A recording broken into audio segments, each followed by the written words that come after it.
Больше 270 человек сегодня работают на строительстве кадетского корпуса. Строители торопятся. До 1 сентября объект должен быть сдан. Сегодня помогать рабочим привлекли волонтеров, студентов Чебоксарского техникума строительства и городского хозяйства.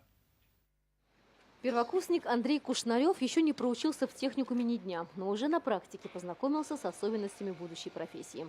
Нам нужно подготовить площадку к посеву цветов для кадетской школы. Сегодня у нас работает 25 человек. На стройке ребята будут работать в течение 5 дней, по 4 часа, утром и вечером.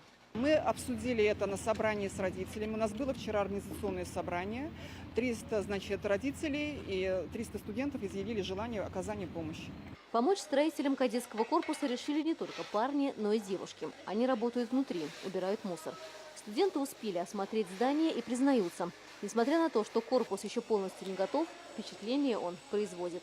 Помещения большие, в каждом кабинете очень много окон, света. Для школьников это очень хорошо. Думаю, площадка будет тоже очень большая, удобная. Конечно, мне бы здесь хотелось учиться. Сейчас на улице занимаются благоустройством территории. Внутри заканчивают отделочные работы. В некоторых классах уже начали устанавливать мебель. Рабочие отмечают, на большой стройке лишних рук не бывает. Они помогают во всех таких работах, выносят мусор, убираются. Вообще, даже спрашивают девчонки, что можно выкидывать, что нельзя. В общем, конечно, помощь волонтеров всегда нужна. Завтра на территории кадетского корпуса стартует субботник. Наводить чистоту в новом здании предстоит уже не только волонтерам, но и госслужащим, которых на стройку мобилизовал глава республики. Надежда Андреева, Семен Антонов, Вести Чебоксары.